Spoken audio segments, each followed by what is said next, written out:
All right, why don't we go ahead and get started. Thank you, Dr. Singh, for joining us. We are very excited to have you. I am Claire Hall. I'm from Nerva by Mindset Health, and this is our webinar series that we run. So thank you, everyone, for joining us. Thank you, Dr. Singh. Just a couple of housekeeping notes before we get started. This, as always, will be recorded, and the recording will be sent out to everyone. So if you have to hop out halfway through, you'll have access to the recording. As always, again, there will be a Q&A if we have time at the end of the presentation. So if you have questions throughout, please submit them in the Q&A box on the right-hand side of your screen. You'll note that there's a chat and also a Q&A. We'll be pulling the questions from the Q&A box. If there's any sort of housekeeping questions or issues, technical issues that happen, feel free to submit those in the chat and I can respond to those during the presentation. But the Q&A questions will be pulled from the Q&A box at the end. We, like I said, are really excited for this presentation. This is an amazing topic on updated dietary therapies and IBS. Without further ado, I will introduce Dr. Singh, who is an assistant professor of medicine at the University of Michigan, Ann Arbor. His research interests include understanding the role of diet in the pathophysiology of disorders of gut-brain interaction and developing novel evidence-based dietary therapies for the management of these disorders. He's currently supported by the K23 Career Development Award from NIH and grants from the International Foundation for Gastrointestinal Disorders and Michigan Nutrition and Obesity Research Center. Dr. Singh has authored more than 80 clinical and translational research articles and reviews, certainly several in top-tier scientific journals. And we are so grateful that he's here speaking to all of us today. So Dr. Singh, I will let you take it away and we'll go from there. Thank you, Claire. Thank you so much. And thank you everyone for joining us. I'm very excited to talk about this topic, update on dietary therapies in IBS. And again, these are the learning objectives for the talk. The first is to determine who, when, how, and when using the low FODMAP diet in IBS. And the second objective is to list other dietary therapies in IBS, old and new. So let's get going. I think this is just a brief overview of IBS, which we probably all know. IBS is defined by recurrent abdominal pain associated with altered bowel habits. And those altered bowel habits could be constipation, it could be diarrhea, it could be a mix of constipation and diarrhea as defined by Rome Foundation here. And there are several therapies for IBS. There are dietary therapies, there are medical therapies, and obviously behavioral therapies as well. For this talk, we will focus mainly on dietary therapies. And in particular, we'll spend a lot of time on low FODMAP diet, given it is the most evidence-based diet in IBS. And then we would go over some of the older diets, such as NICE diet, and some of the new and upcoming dietary approaches in IBS, including Mediterranean diet, and so on. So again, just a quick overview of how we practice low FODMAP diet. So typically right now, the way it is done is you go through 3 phases. The first phase is the elimination phase or restriction phase, where all 5 FODMAP subgroups are restricted for a period of about 2 to 8 weeks and are replaced with low FODMAP suitable alternatives. If a patient responds to this restriction or elimination phase, they move on to a reintroduction phase where they would challenge themselves with one of the 5 FODMAP group at a time. And depending on the results of this reintroduction phase, they would move on to long-term maintenance phase, during which they would continue to consume the FODMAP groups they are not sensitive to, and they would avoid the FODMAP groups they are sensitive to. Again, so now let's get into the topic. Let's understand, why do we use it? Why do we use the low FODMAP diet, right? And the reason we use it is because it works, in a nutshell, right? This is a network meta-analysis done by Alex Folt's group, now published 3 years back, which basically compared all dietary interventions in IBS. There were 13 RCTs included in this. And as you can see up on the top, the low FODMAP diet ranked first. And as highlighted in green here, it was also statistically significant to each of the other dietary interventions studied in improving global IBS symptoms, including the NICE or traditional dietary advice, against which it again was superior in improving global IBS outcomes. When you look at individual IBS symptom, you can again see it might be hard to see in these tables, but again, low FODMAP ranked first for each of the individual IBS symptoms, including pain, bloating, and bowel habits.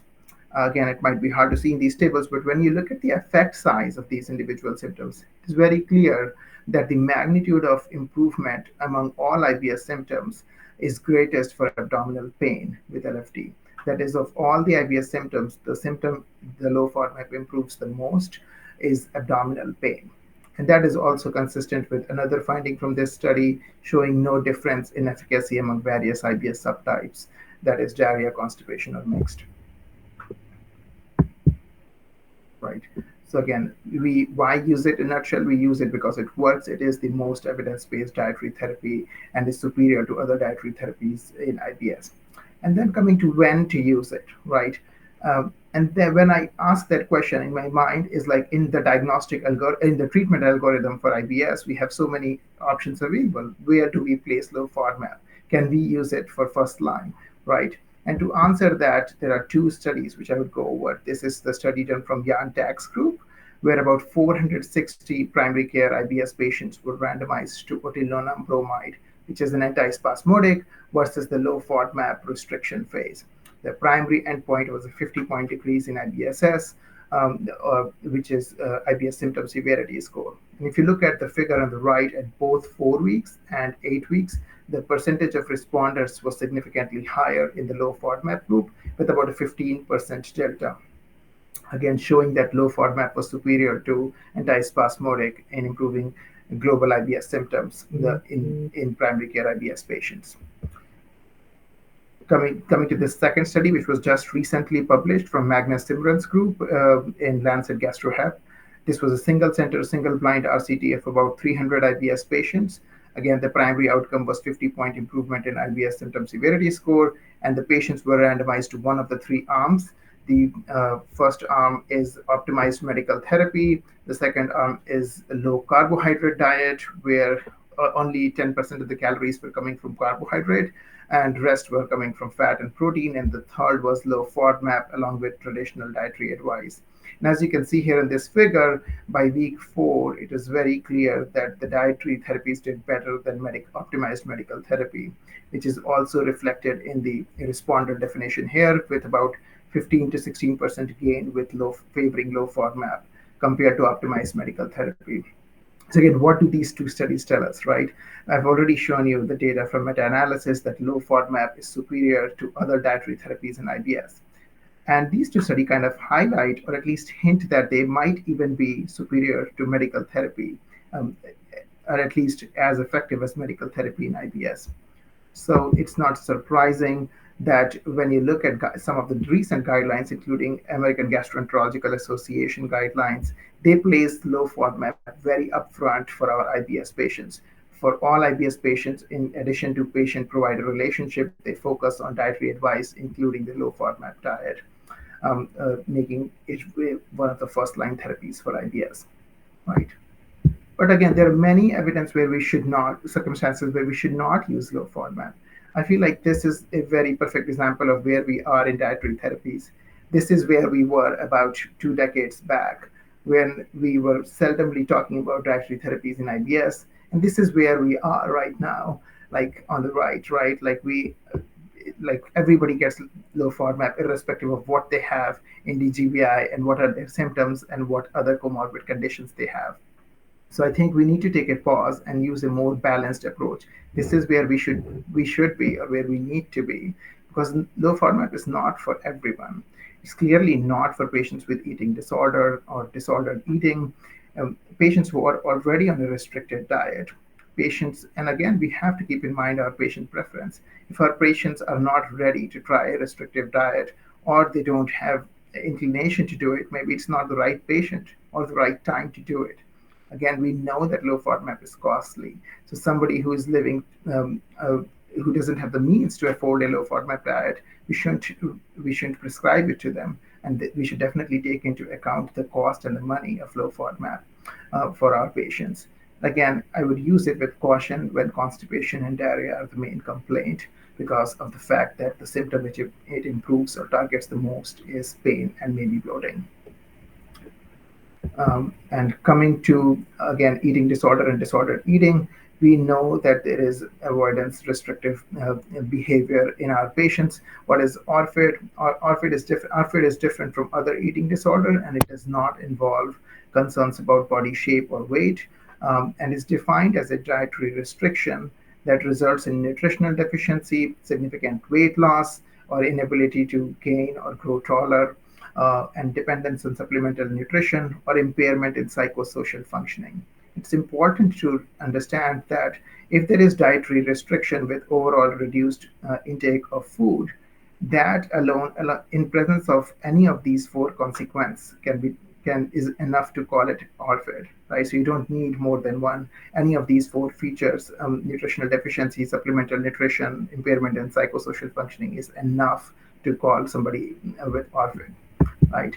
And studies have shown that about 20 to 25% patients with DGBI likely have ORFID, and that number can be as high as 40% in tertiary care. And again, we uh, gastroenterologists, I really feel gastroenterologists must screen our patients for ORFID before they introduce elimination diets or concept about elimination diets to our patients. And there are many ways of doing this, right? I think there can be specific questionnaires like SCOFF, NIAS, EDEQ, which many of our dietitians are very well aware of.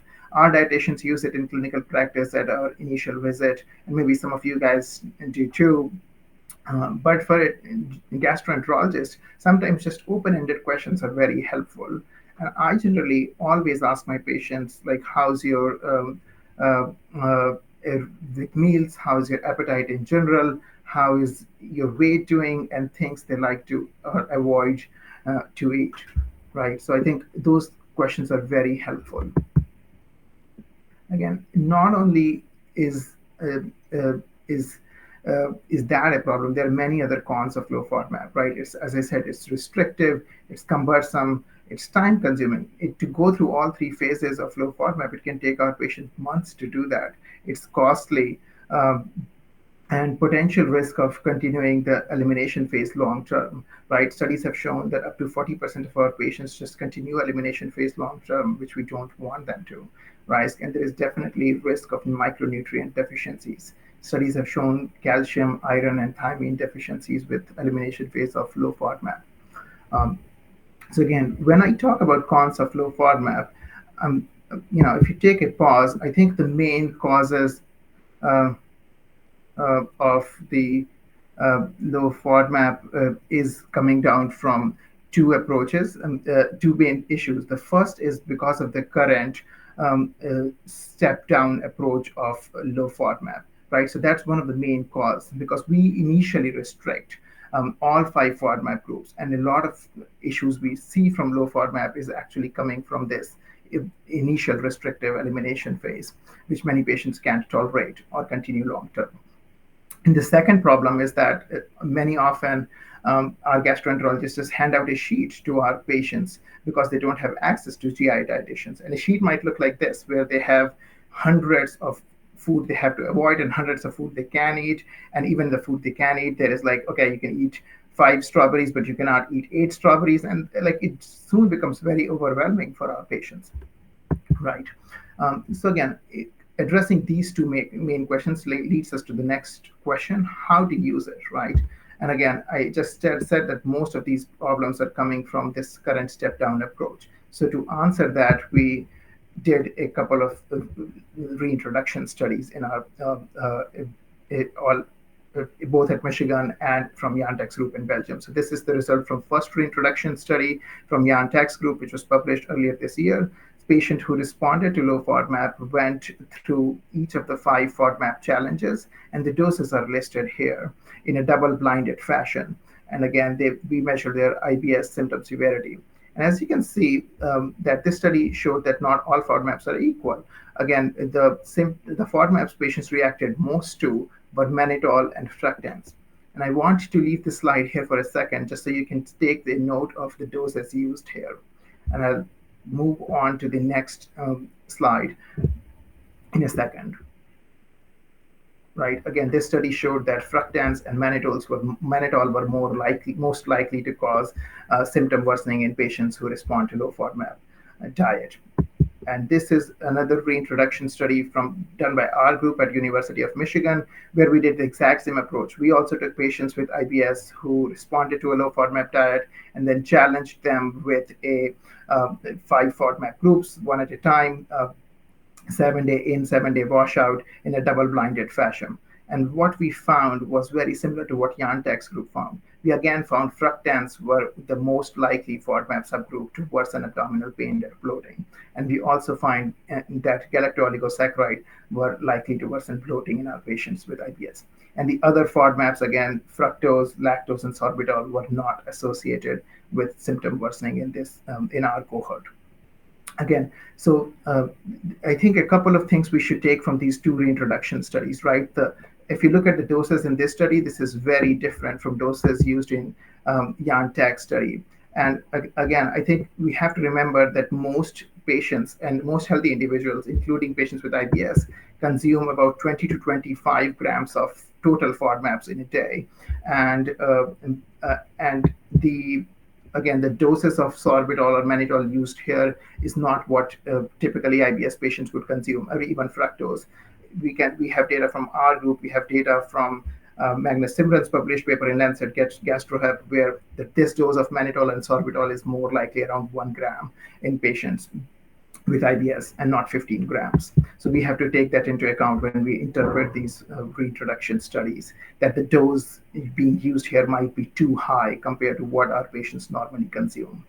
And second, I think very important observation is that what we found in our study is all the patients as a group got worse with time as we carried them through the reintroduction process, irrespective of what FODMAP groups they were being challenged with, and irrespective of what sequence they were being challenged with. That, I think, is important because it might mean that there is a carryover effect from these challenges. And if this is what we do in clinical practice, it poses the question, is it the right time? Like, are we giving enough gap between FODMAP challenges for the reintroduction to be successful? And again, that has to be studied more in systematic fashion, but this kind of does point out that maybe the washout of 7-day between 2 FODMAP challenges is not enough if that's what we are using in clinical practice. Obviously, that varies from practice to practice. Right.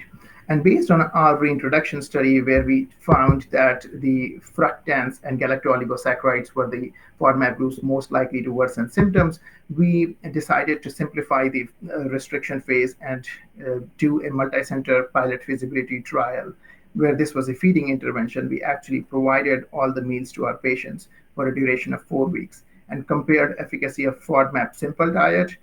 This FODMAP simple only eliminates fructans and galacto-oligosaccharides based on what we interpreted from our reintroduction study, and compared that with a traditional low FODMAP, which would eliminate all 5 FODMAP groups.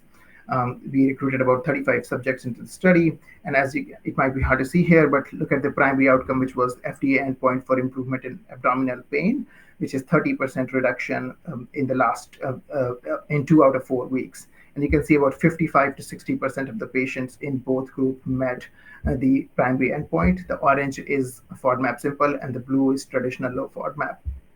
And again, same if you look at the global outcomes, IBS has improvement using a 50-point cutoff or 100-point cutoff. The exact same proportion of patients met the endpoint for both the groups. Again, orange is FODMAP simple, and blue is traditional low FODMAP. So what this shows is FODMAP simple improves symptoms in majority of patients with diarrhea predominant IBS. which is the only subgroup recruited in this study. And it actually, based on this data, looks very similar to what the result will achieve from traditional low FODMAP. And the other important point was that FODMAP simple was much better tolerated than traditional low FODMAP. Again, the adverse event in FODMAP simple was only 12% compared to 26% in traditional low FODMAP. And most of these adverse events were because of the restrictive nature of traditional low FODMAP. Again, so based on this, we obviously propose this an alternative to the current step-down approach, which might be a step-up approach, where you only start with FODMAP simple, restrict fructans and GOS, monitor symptom response, and then restrict further only if you need to.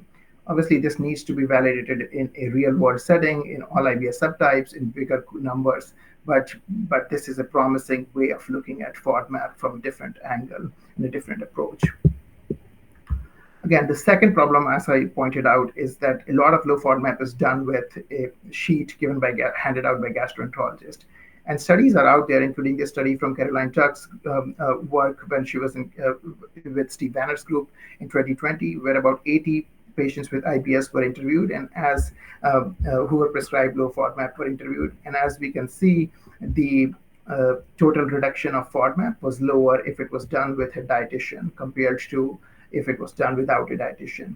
Another important point from this study was that if you look at the number, only 40 to 50% of the patients went on to do phase 2 and phase 3, that is reintroduction and maintenance phase of the low FODMAP. And if you look at the breakup, if you did have a dietitian at the initial visit, you were more likely to finish all 3 phases of low FODMAP compared to if you didn't do low FODMAP with a dietitian. So again, doing it with dietitian does allow you to successfully complete 3 phases of dietitian and also be more compliant with the initial phase of the elimination or restriction phase. So again, I think hopefully I've answered the 2 main problems of how to use. You can use it. We are looking into a new step-up approach for low FODMAP, and of course, till that is validated in bigger trials, you almost always should do it with a dietitian and not just by patient alone or by handouts not provided by dietitians.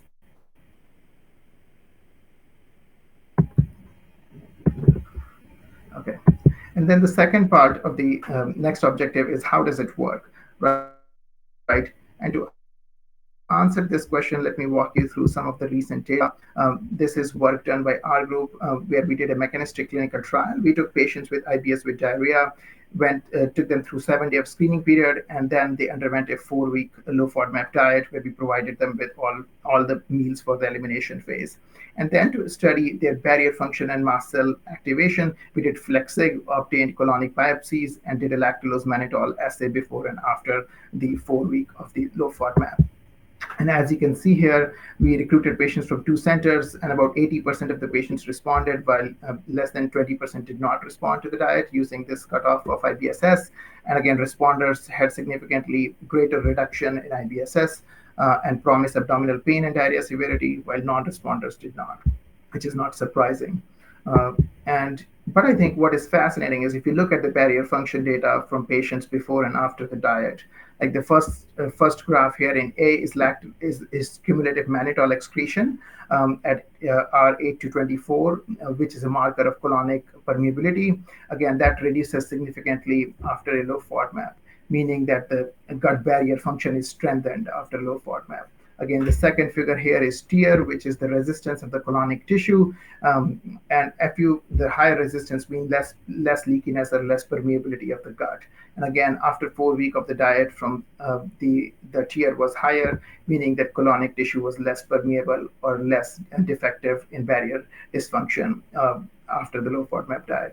And these are 4 of the key tight junction proteins. And these tight junction protein kind of maintains the barrier between the cells and prevents the macromolecules from getting from lumen into the mucosa. And again, higher junction levels mean that the gut is less leaky or less permeable. And that is what we saw with these 4 tight junction proteins at RNA level and at protein level, that their levels were significantly better after low FODMAP. Again, this is just from 1 patient before and after. of claudin-1, which is a ketide junction protein. Again, you don't need to be a scientist to know that this junction, the protein levels were significantly better after the diet, as highlighted by fluorescent imaging here.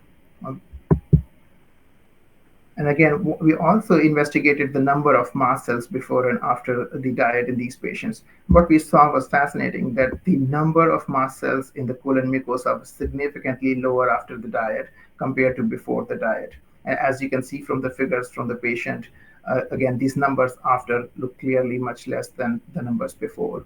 And when mast cells are not only less in number, they were also less activated, is what we found.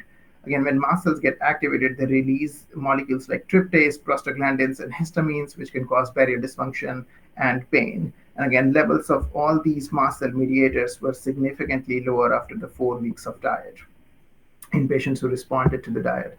And again, if the patients didn't respond, we didn't see any significant difference in their mast cell number or mast cell activation profile or barrier function. Again, we also found that the levels of LPS, which is a marker of gram-negative dysbiosis, was significantly lower after 4 weeks of diet in the stool of these patients if they responded to the low FODMAP. And then we did some animal experiments where we took the stool from IBS patients, give them to mice, and measured barrier function. What we found was, if you block this LPS, there in different ways. You can either remove the LPS or you can block it with a molecule. You don't see any of the barrier dysfunction which you were seeing in IBS. And again, the other observation was that if you treat these mice with mast cell stabilizer, or you take away these mast cells by using mast cell deficient mice, again, you don't see any damage to the barrier function in these mice from the stool of IBS patients. So what that basically means is that what's happening in our patients is that when you take high FODMAP diet, it's inducing a dysbiosis in IBS, or that dysbiosis is probably already there and is aggravated by high FODMAP, causing increase in LPS. LPS is going through the cell, reaching the TLR4 receptor of the mast cell, and activating these mast cells to release all these bioactive molecules, which I just showed you, histamine, tryptase, and prostaglandins. And these bioactive molecules then go and damage the barrier of the mucosa and makes it more leaky and more permeable. What low FODMAP does is that it reduces the LPS levels, it reduces the activation of the mast cells, and then strengthens the barrier back up, which is obviously treating the pathophysiology of IBS, because we know a lot of our IBS patients have mast cell activation and barrier dysfunction and dysbiosis as well. This is, again, work done by McMaster University, published in 2022, where they found that in figure A, they showed a correlation between urinary histamine levels with abdominal pain. And again, what they found was low FODMAP reduces the levels of this histamine.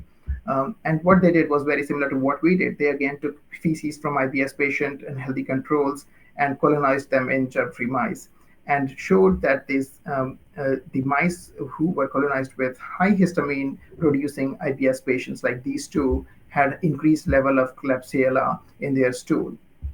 And that was causing these mice to be more viscerally hypersensitive.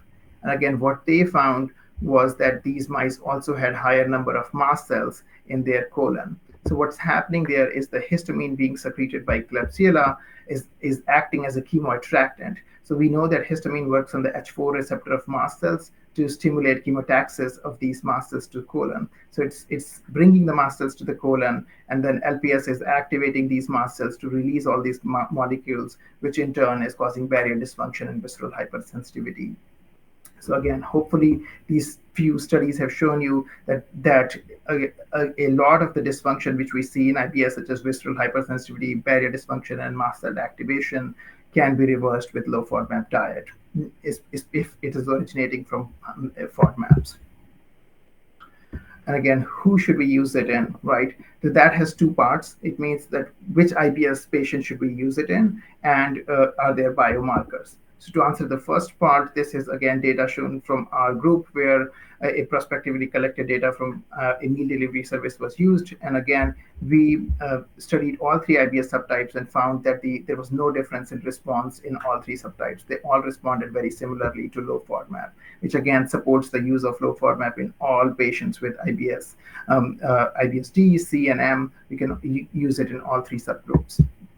And coming to biomarkers, again, I can't give you the whole talk on biomarkers for low FODMAP response, but maybe highlight a couple of studies. This is a randomized controlled trial secondary analysis where 46 patients were randomized to low FODMAP.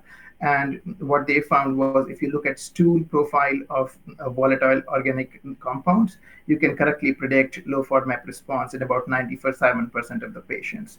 Again, this obviously has to be validated in bigger studies, but maybe stool VOC profile can be used as a marker based on this study. And second, this study is from Verweer's published in Gut a few years back.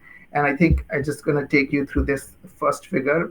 This is a principal component analysis, which basically shows if the dots are very far apart, it means that microbiome is different from each other. The closer they are means more similar the microbiome are. And what they found was that the control is in gray, and IBS patients can be divided into two subtypes. The blue one is non-pathogenic, which is very similar to the healthy controls, and the red ones are pathogenic, which are very different from healthy control. And what they did is they gave low FODMAP to all these patients, the controls and IBS patients. And again, you can look here, the controls didn't change much based on the two graphs and on 2 points on the figure on the right. The non-pathogenic one again didn't change much, but look at the pathogenic one. They really had a huge shift, and the microbiome changed from pathogenic form to the less pathogenic form and much closer to healthy controls in the responders. Again, highlighting that maybe microbiome profile can predict response to low FODMAP, and again, that low FODMAP fixes some of the pathogenic dysbiosis which we see in IBS patients. Okay. And again, till biomarkers are available, we have to use our clinical judgment. We should use it in patients with pain and bloating, and those patients who are motivated to try dietary therapies. And again, there's some data that higher symptom severity patients are more likely to respond. So if your patients are very symptomatic and they haven't tried a low FODMAP, it's definitely worth a try, unless there are red flag signs such as restrictive eating or eating disorder and major psychiatric disorders as well. Again, let's shift gears and kind of go through other low FODMAP dietary therapies in IBS. So I think the first thing which we should cover is NICE diet. I'm not going to go through details of NICE diet, but this is basically means eating regular meals, eating in a regular fashion, sitting down to eat, chewing food well, eating like 8 cups of fluid per day, not eating soda and coffee. Obviously has enough fiber intake, especially soluble fiber, and avoiding some trigger foods such as spicy food and lactose if you're sensitive to lactose. So again, we have to understand that there is no RCT comparing this NICE diet with a habitual or sham diet in IBS. And of course, the recent meta-analysis, which I initially showed you from Alex Ford's group, showed that NICE diet was not superior to any of the other alternative or controlled dietary therapies in IBS if you pull data from other studies. So again, maybe the data for NICE is not very strong, but I still think there is a place for NICE in IBS. And that's primarily because of its ease of implementation. It's very easy to implement. Individuals and again, individual trials have shown that about 40% of the patients can respond to this diet. And studies have found it more acceptable to our patients as well. So when do I use it? Again, I use it definitely for patients who need some like diet cleaning because they don't even have a fixed meal routine. They're eating junk food. So maybe there is a good place to start NICE diet. You start with NICE diet. Again, coming to gluten-free diet in IBS, there is not a lot of data, but this is a meta-analysis from 2 studies which showed some benefit with gluten-free diet compared to sham diet. But again, this was not statistically significant, likely because of the small sample size in these studies. And on the right is the study done from UK, where they compared nice diet with low FODMAP with gluten-free diet, where they basically found that the about 55% of the patients in low FODMAP versus low FODMAP and 58% response in gluten-free. But I would say that they were not powered enough to compare efficacy of gluten-free diet versus low FODMAP. What they did find, although was equally interesting, that the traditional dietary advice, although was slightly inferior than low FODMAP, was more acceptable to patients, cheaper, and socially more acceptable and quicker to shop. So again, was some of the highlights of the nice diet I just went through, were shown from this study. Again, there are some potential markers for gluten-free diet in IBS. Presence of HLA, GQ2, DQ8, and presence of anti-gliadin antibodies have shown to be a potential markers of GFD in some randomized controlled trials. But again, I must emphasize that patients should be ruled out for celiac disease before initiating GFD in IBS patients, especially if they have IgG gliadin positivity or they have HLA, GQ2, DQ8. Again, coming to Mediterranean diet, again, this is the only dietary approach which is not an exclusion diet. This is actually a lifestyle change. All the other diets, including even nice diet, is some form of elimination diet. So Mediterranean diet is quite different from that, and again has been shown to have overall health benefits. And this is a study from Heidi Stadacher published last year, where they compared Mediterranean diet with habitual diet in patients with IBS. And as you can see, at week 6, Mediterranean diet was better than habitual diet in improving IBSS, that is global IBS symptoms. Again, it was also better than habitual diet in improving anxiety, depression, and quality of life. But the main issue with this study is that there is no active comparator arm. The comparator arm was habitual diet. And again, we know there is a huge placebo response in IBS, right? So the next question obviously is Mediterranean diet as good as low FODMAP? So to address that, we designed this pilot feasibility trial where we again compared Mediterranean diet with traditional low FODMAP diet. This was a feeding intervention. And again, we just showed this data at DAW. And I will take you through this. We'll take you through this, that the first endpoint was the primary FDA endpoint for abdominal pain intensity. Again, 30% improvement in pain scores over 2 out of 4 weeks. And if you look at that, about 70 to 80% patients in both groups met that endpoint. Again, blue is Mediterranean and orange is low FODMAP. No difference here with a p-value of 1. But when you start looking at other symptoms, specifically for global outcomes, you can see the adequate relief, IBSS for 50-point relief or 100-point relief. You can clearly see a 30% delta between Mediterranean diet and low FODMAP, favoring the low FODMAP. And again, remember, there were only 10 patients in each group in this study, so a small sample size. And I have no doubt if this trend continued for a sample size of about 60 or 100 patients, this would be highly significant. So again, this shows that Mediterranean diet does improve abdominal symptoms for patients with IBS, right? It improves, has significant improvement in pain for about 70% of the patients, and same with discomfort and bloating. But it might not be as effective as low FODMAP in improving global IBS symptoms.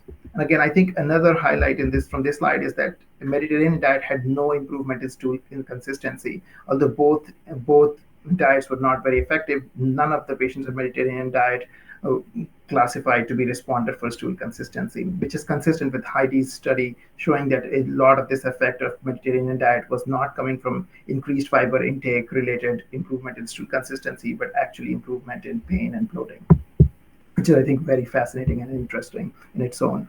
Again, coming to IgG-based elimination diet, this concept has been there for a while. However, existing studies have a lot of limitations. We know that a lot of these studies are open label. They don't have a sham arm. They're single center, very small sample size. Again, the most important point is most of these studies don't have a scientific rationale for selecting the IgG, food for IgG assay. And why is that important? That's important because we know that even healthy controls have a lot of IgG-based response to food antigen. So how you select that food and what titer you select it to say if somebody is positive or negative is very important. Therefore, it's not surprising that none of the American guidelines recommend use of IgG-based testing in IBS, and I think that's same worldwide. But however, we just presented this data at DDW. This is a novel discriminatory p-value IgG assay, which was developed using 90 commonly used food and using sera from IBS patients as well as non-IBS patients or healthy controls. And they went through a lot of statistical testing to decide which food would be selected for in the assay, and then what cutoff would be used. The cutoffs was 95th percentile for a healthy control, and they only used food which would separate healthy controls from IBS patients on testing using a p-value of less than 0.05 after adjusting for multiple corrections. So again, this assay was clearly developed using a discriminatory approach of separating IBS from healthy controls and using the cutoffs derived from healthy controls. And when we did a large multi-center study, this was an 8-week study, sham controlled, where again we eliminated the equal number of foods as they tested positive for in the sham arm, and a double-blind RCT in about 200 subjects. We found that if you look at IBS-C and IBS-M, again using pain as an endpoint, there was a significantly higher reduction, almost twice, in experimental diet arm compared to the sham diet arm based on this IgG assay in IBS-C, and same for IBS-M. And equally interesting was in IBS-D, we didn't see any difference. There was exactly same response in IBS-D in both groups, in sham versus experimental diet arm. So clearly, and this was true for multiple other endpoints, that for IBS-C and IBS-M, this experimental diet using this IgG assay was significantly better than sham diet. So maybe another, obviously this needs to be validated in bigger trials, but maybe a way of looking at IgG response in these IBS subtypes, especially M, where there is not any FDA-approved medical therapy available right now. And coming to leukocyte activation testing, this is a result from a single center double-blind RCT in about 60 patients, where about 200 food were utilized, and a sham diet versus a elimination diet based on this leukocyte activation testing was utilized. Again, you can see for all the 4 outcomes shown here, blue being leukocyte activation guided elimination diet, that test did better than the sham diet. Now, of course, this is a small study of 60 patients and needs to be validated in a bigger cohort and with a more rigorous sham diet, but it holds promise that maybe it's another way of using personalized elimination dietary therapy in IBS. This is about it. I think I'm very close to the finish line here. This is some of the key points from this study, and low FODMAP is the most evidence-based diet in IBS. Abdominal pain and bloating are the symptoms most likely to improve with low FODMAP. Again, I would say that low FODMAP can be used in all IBS subtypes based on the data from our center and other randomized trials. It could be considered as first-line therapy in IBS. However, we should use it with caution and screen for ORFID and eating disorders before recommending it to our patients. Again, a simplistic view of low FODMAP working via reduction in osmotic effect alone is likely not true, and it likely directly targets the IBS pathophysiology by improving mast cell recruitment and activation, barrier dysfunction, and visceral hypersensitivity. And it appears that fecal histamine and LPS are key mediators in mediating this FODMAP-related IBS pathophysiology. And finally, FODMAP Simple Diet offers a promising alternative step of approach to implementing low FODMAP, and there are individualized approach to elimination diets such as leukocyte activation test based, some of the discriminatory IgG value based, which are on the horizon. But of course, for all of these approaches, we need larger, adequately powered studies. But I'm very excited about what we have to offer to our patients in the next few years for dietary therapies in IBS. Thank you. Awesome. Thank you so much. That was excellent. And we have lots of questions. So I will jump right into questions if that sounds good to you. Yep. First question was from early on in your presentation. Have you seen ARFID with long COVID, or are you aware of any studies looking into ARFID with long COVID? I am not. I'm not aware of any study looking specifically for ARFID in long COVID. Awesome. There's a question here. Are there any known ways of mitigating the mental health effects of the patients who have IBS? Yeah, obviously, like mental health effects from having IBS, there is obviously a lot of studies on behavioral therapies, cognitive behavioral therapies, hypnosis, and just relaxation techniques as well, which could be used for managing IBS, especially if patients have a buy-in into these therapy, into these approaches. So yes, absolutely, we use it all the time as either an adjunct to dietary therapies or as an alternative to dietary therapies in IBS.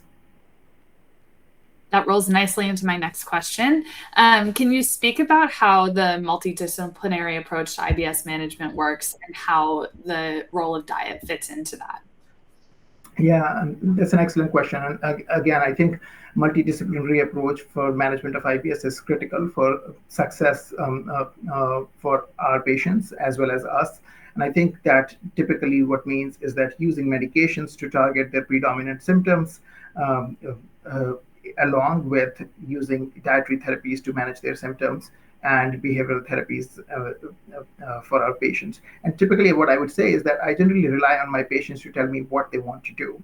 Like, if obviously they have to have buy-in for any of these. There are some patients who only want to do dietary therapies. There are some patients who want to do all three. Some patients who want to start with one, then go on to other. So there is no one size fit all.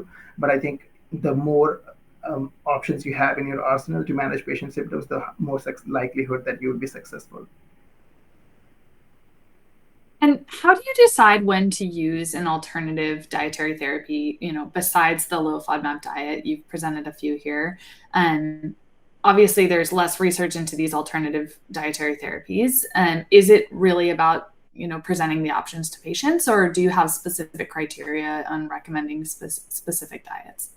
Yeah, meaning I think the first criteria is whether they have on my quick dirty screen whether it looks like they have disordered eating or eating disorder or not, right? So if they have history of eating disorder which was active in the past, or they have disordered eating or have a very restrictive diet, then off the bat low FODMAP is not for them, right? And that is where I will definitely approach alternative therapies, which we just went into, like NICE and Mediterranean.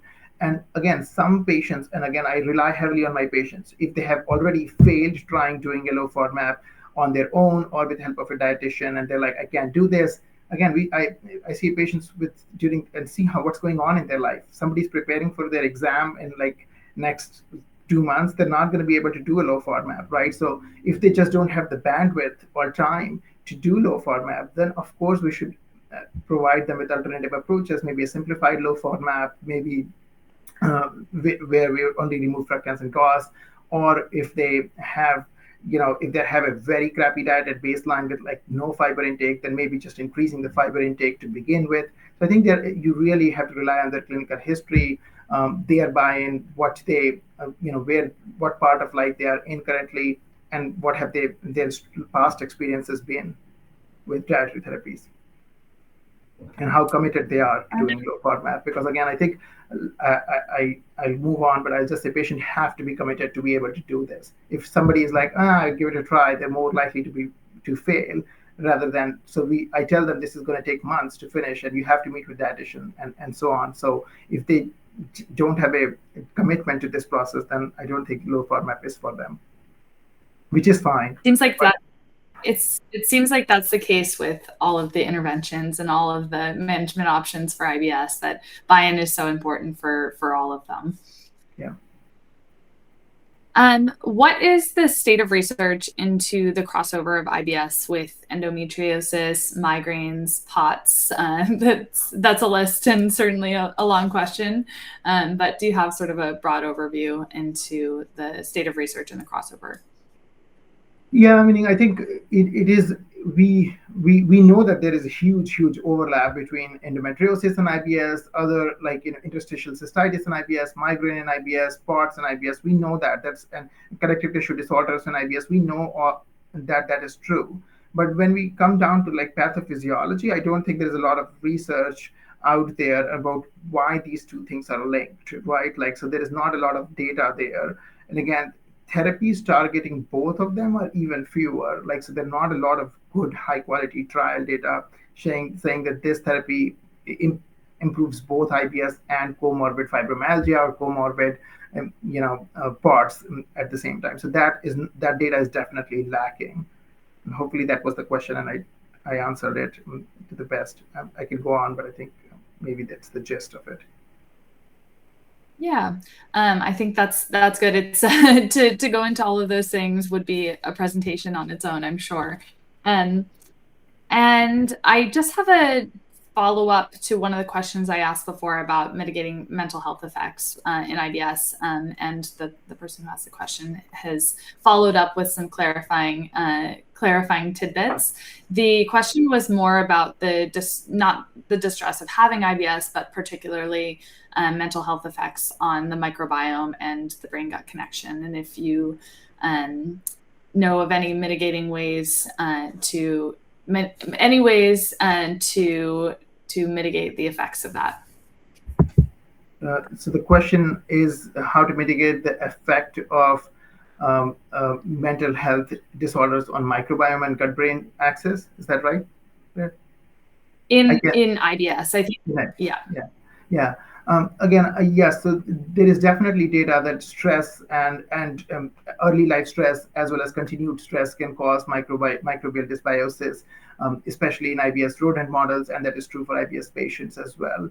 And again, I think I would say that again, there's not a lot of data on how behavioral techniques improve dysbiosis, stress-related dysbiosis in IBS patients. But so I generally, what I do is that I do offer behavioral techniques to these patients, and that I think we need more data, but there are some translational study, for example, from De Palma's group showing that it's bidirectional, that when you take microbiome from a stressed or anxious IBS patient and give it to germ-free mice, not only these mice get IBS, they also get anxiety in general. So it is not as unidirectional as we think. I think the fact that stress can cause dysbiosis is true, but also that the fact that microbiome can have a huge impact on our gut-brain axis, and stress and how we deal with stress is equally important. So I try to manage both of those components separately. Like I try to use behavioral techniques, and if I feel like this person has dysbiosis, I could use dietary therapies as well as antibiotics like rifaximin if I can get it covered. Do you see these in the studies looking into dietary therapies that there is improvements when you see improvements in abdominal pain and IBS symptoms? Do you also see improvements in psychological outcomes as well? Yeah, that's very common, that they will go hand in hand, that generally improvement in IBS symptom will also be associated with improvement in your psychological score as well. I think I showed at least one slide of that from Mediterranean diet study. We know that is also true for low FODMAP. So yes, and again, it's a chicken and the egg situation, but I think in this case it makes more sense that the diet improves your GI symptoms, and that has a positive impact on your stress or anxiety or quality of life, and that makes you overall improvement in psychosocial scales. Okay, we'll wrap it up there. Thank you so much. Really appreciate your time. It was an excellent presentation, and I know we could go on for hours and hours, but we'll cut it off there. So again, thank you so much, Dr. Singh. Again, housekeeping notes at the end here, wrapping up. We will send out the recording to everyone who registered, so you can go back and access the slides via the recording. And we also are sending out free licenses to the Nerva program for everyone who registered and who attended the webinar or watched the recording. So if you watch the recording or you're here live, look out in your email over the next day or so to access those. All right. Thank you all so much, and enjoy the rest of your day. And thank you, Dr. Singh. Thank you. Thank you, everyone. Thank you for listening to me for an hour. Bye. Take care. Bye.